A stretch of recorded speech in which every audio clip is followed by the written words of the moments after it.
Jared Vanderbilt at CJ McCollum, yan ang ating pag-uusapan. Final seconds.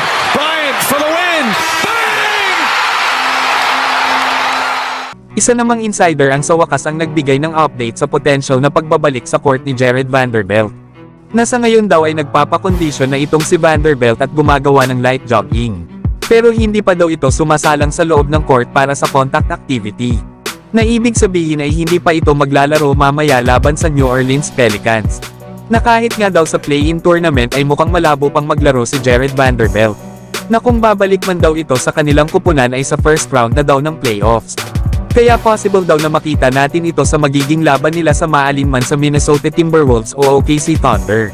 Yan nga mga idol ang update dito kay Jared Vanderbilt ng isang insider sa Lakers. Nauna na rin namang sinabi ni Coach Darvin Ham na wala pa itong bagong update kay Vando. Na marahil mga idol na hindi pa talaga ganon ka-okay ang kondisyon nitong si Vanderbilt katulad ni Gabe Vincent. Iniingatan lang marahil ng Lakers na mare-aggravated ang injury ni Vando. Sayang nga naman kung ganun lang ang mangyayari sa tinagal-tagal na pag-aantay dito ng Lakers. Kaya mas mainam na maging sigurado ang Lakers sa desisyon na gagawin nila bago nila tuluyang payagan si Vanderbilt na maglaro sa kanilang kupunan.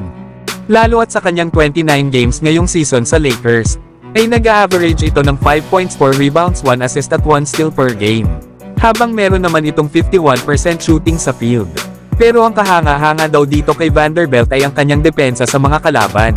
Kaya panigurado na kung makakapasok man ang Lakers sa playoffs, ay ito ang magbabantay sa maalinman kana Anthony Edwards at Shai Gilgeous-Alexander. Samantalang Lakers dapat bantayan ng maigi itong si CJ McCollum sa kanyang 3-point shot. Paano ba naman sa kanyang last 4 games ay gumawa ito ng 29 3-point made. At 61.7% nga ito sa 3-point area. Tanging sila Stephen Curry, Damian Lillard at James Harden lang ang nakagawa nito sa loob ng 4 na laro sa NBA history. Kaya hindi na nakapagtataka kung bakit maganda ang ipinapakita ng New Orleans Pelicans kahit wala ang kanilang star player na si Brandon Ingram.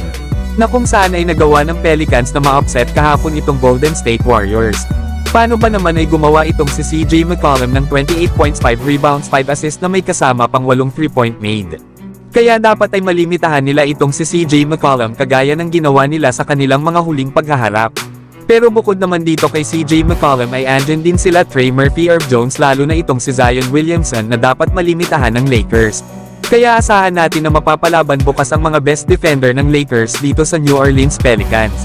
Pero kayo mga idol, sino ang bet yung manalo sa dalawang kupunan?